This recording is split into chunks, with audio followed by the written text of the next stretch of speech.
इंसान को। ये मोहब्बत पर बातें इसलिए की जा रही हैं कि जिनसे मोहब्बत होती है इंसान को, इंसान उसके कैरेक्टर को अपनाता है, उसके कल्चर को अपनाता है, उसकी सकाफत को अपनाता है, उसकी तहजीब को अपनाता है।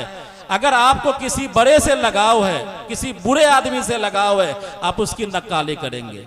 आपको किसी एक्टर से लगाव है और एक्टर के फॉलोवर हैं आप, तो आप उसकी नक्काली करते हैं, उस जैसा सब कुछ करते हैं, बाल ताल सब बनाते हैं उस जैसा। तो नबी करीम सल्लल्लाहु अलैहि वसल्लम की मोहब्बत का तकाजा यह है कि अपने अखलाक को, अपने किरदार को आप सल्लल्लाहु अलैहि वसल्लम के सीरत के आईने में देखना चाहिए और आपकी सीरत की रोशनी में अपने आप को ढालना चाहिए। जनाब नबी करीम सल्लल्लाहु अलैहि वसल्लम ने फरमाया, ला युमिनु अहदुकुम हत्ता अकूना अहब्बा इलैहि मिन वालिदिही व वलदिही वन्नास अजमाइन। तुम में से कोई उस वक्त तक ईमान वाला नहीं हो सकता जब तक कि मैं यानी मोहम्मदुर रसूलुल्लाह सल्लल्लाहु अलैहि वसल्लम उसके दिलों में सबसे ज्यादा महबूब ना हो जाऊं, उसके वालिदैन से ज्यादा महबूब, उसकी आलो औलाद से ज्यादा महबूब। इस हदीस और आयत की रोशनी में अपने आमाल का मुजाहिरा कर लीजिए और अपने आमाल का जायजा ले लीजिए, अपने आमाल को टटोल लीजिए कि कितने हम अमल करते हैं सीरत पर और कितनी हम अमल करते हैं जनाब नबी करीम सल्लल्लाहु अलैहि वसल्लम की सुन्नत पर, और कितना तरीका नबी करीम सल्लल्लाहु अलैहि वसल्लम का अपनी जिंदगी के अंदर उतारते हैं। मौलाना खालिद सैफुल्लाह साहब ने बड़ी कीमती बात आप हजरात से कही थी। नबी करीम सल्लल्लाहु अलैहि वसल्लम की सीरत के उन्वान के हवाले से बहुत ही कीमती बात कि खिदमत खल्क को अपनाया जाए। जो कौम खिदमत खल्क को अपनाएगी वो कौम दुनिया वालों के नज़दीक सुरखरू रहेगी और अल्लाह के नज़दीक भी सुरखरू रहेगी। खदीजा रजी अल्लाह ताला अन्हा ने चैलेंज के तौर पर कह दिया था कि अल्लाह आपको ज़ाये नहीं करेगा। जब नबी को अल्लाह ज़ाये नहीं करेगा तो खिदमत खल्क करने वाली कौम को अल्लाह ज़ाये कर देगा। कितना खिदमत खल्क करते हैं, कितने हॉस्पिटल हम चलाते हैं, कितने तालीम गाहें हम चलाते हैं, कितने कॉलेजेस हम खोलते हैं, कितने मदारिस हम चलाते हैं। माफ़ कीजिएगा कि हमारे मदारिस भी अगर चलते हैं तो इख्तिलाफ के साथ चलते हैं। अगर हम किसी मस्जिद के ट्रस्टी हैं, मुतवल्ली हैं, वहाँ भी अपनी मोच ऊंची करते हैं और इख्तिलाफ के नतीजे में मस्जिद के अंदर फसाद करवा देते हैं। इख्तिलाफ के नतीजे में चलता फिरता मदरसा को हम लोग बुरा देते हैं और इदारे को हम ज़वाल की तरफ ढकेल देते हैं। हमको जनाब नबी करीम सल्लल्लाहु अलैहि वसल्लम की सीरत की रोशनी में अपने मिशन को आगे बढ़ाना चाहिए।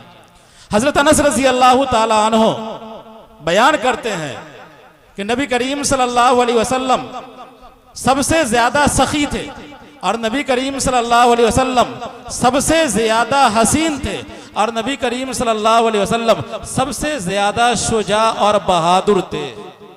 आज बड़ा अलमिया ये है कि हमारे अंदर बुज़दिली है, हमारे अंदर वहन है, हमारे अंदर कमजोरी है। जनाब नबी करीम सल्लल्लाहु अलैहि वसल्लम दुआ मांगा करते थे, अल्लाहुम्मा इन्नी अऊज़ु बिका मिनल हम्मी वल हुज़्नि वल जुब्नि वल बुख़्लि। कि नबी करीम सल्लल्लाहु अलैहि वसल्लम ने अल्लाह से दुआ मांगा कि अल्लाह हम जुब्न से, बुज़दिली से आपकी पनाह में आते हैं, ऐ अल्लाह हम बुख़्ल से आपकी पनाह में आते हैं, हम आजिज़ी और बेबसी से आपकी पनाह में आते हैं, हम कसल से आपकी पनाह में आते हैं। इस दुआ की रोशनी में ज़रा देखिए नबी करीम सल्लल्लाहु अलैहि वसल्लम के बारे में हज़रत अनस ने कहा कि नबी करीम सल्लल्लाहु अलैहि वसल्लम सबसे शुजा और बहादुर थे, सबसे ज़्यादा सखी थे, सबसे ज़्यादा हसीन थे। कितनी सखावत का मुजाहिरा हम करते हैं। खुराफात का मामला आता है हम आगे बढ़कर सखावत का मुजाहिरा करते हैं और दीन का मामला आता है तो वहाँ हम बखील हो जाते हैं। बहादुरी का मामला आता है तो वहाँ पर हम बुज़दिल हो जाते हैं।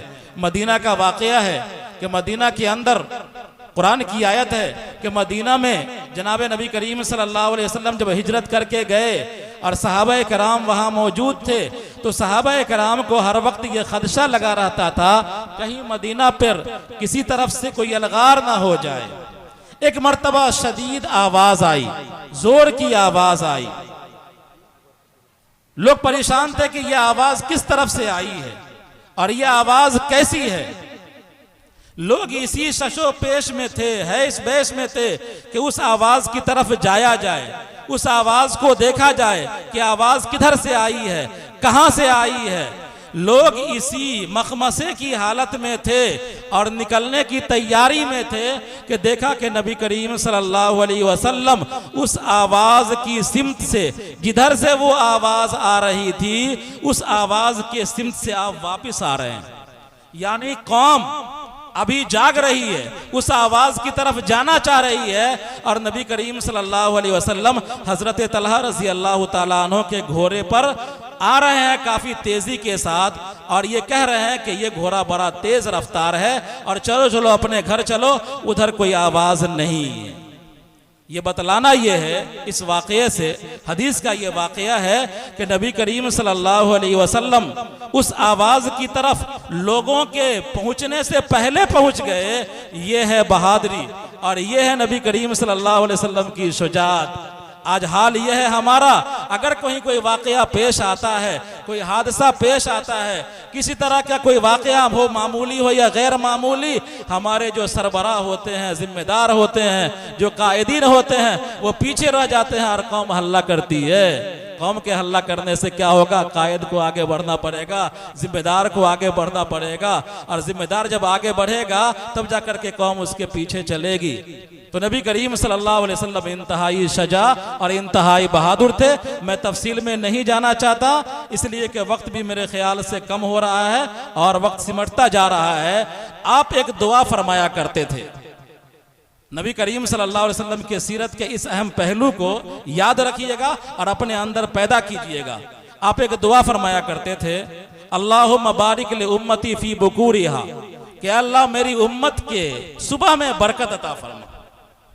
अब जरा गौर कीजिए कि जिस नबी की बड़ी सिफात में से एक बड़ी सिफत बहादुरी की है, जो नबी दुआ कर रहे हो अपनी उम्मत के लिए कि अल्लाह मेरी उम्मत के सुबह में बरकत अता फरमा, उस बरकत को पाने के लिए, उस बरकत को अपनी जिंदगी में दाखिल करने के लिए, उस बहादुरी की सिफात को अपने अंदर पैदा करने के लिए हम और आप क्या कर रहे हैं?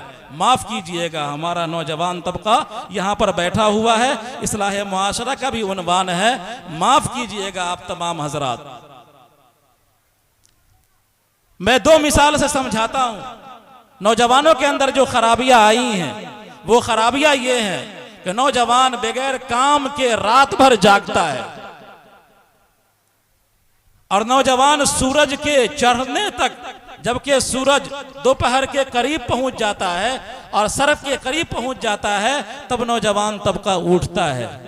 बूढ़े आदमी, ज़ईफ आदमी सवेरे उठ जाते हैं, लेकिन हमारा नौजवान तबका बिल्कुल जिस वक्त सूरज चढ़ गया होता है ऊपर, उस वक्त हमारा नौजवान तबका बेदार होता है। नबी करीम सल्लल्लाहु अलैहि वसल्लम सुबह में उठने वालों के लिए बरकत की दुआ दे रहे हैं। हम कहते हैं कि हमको बरकत चाहिए, हमारे घरों में खैर नहीं, हमारे बाल बच्चों में खैर नहीं, हमारे दुकान मकान में बरकत नहीं, और हम बरकत पाने वाला अमल नहीं करते हैं बल्कि बेबरकती वाला अमल करते हैं। कैसे हमारी जिंदगी के अंदर बरकत हो सकती है? दो जानवर है, आप हजरात किसान हैं, मिसाल से समझ जाइएगा। आप हजरात किसान हैं, मिसाल से समझ जाइएगा। दो तरह के जानवर पाए जाते हैं। एक जानवर है, बकरी है। मिसाल देने के लिए मिसाल से समझा रहा हूं, बकरी है। बकरी पालते होंगे आप तमाम हजरात। बकरी सवेरे सो जाती है और फजर की अजान से पहले 3 साढ़े 3 बजे बकरियां उठ जाती हैं, और अल्लाह ने उनकी नस्लों के अंदर कितनी बरकतें डाल दी कि हर जगह बकरियां मौजूद हैं, हर जगह पूरे दुनिया के अंदर बकरियां मौजूद हैं। और एक और मखलूक है जिसको हम लोग देखते हैं, वो है डीओजी साहब। वो रात भर दौड़ता है, जबान निकाले हुए दौड़ता है रात भर,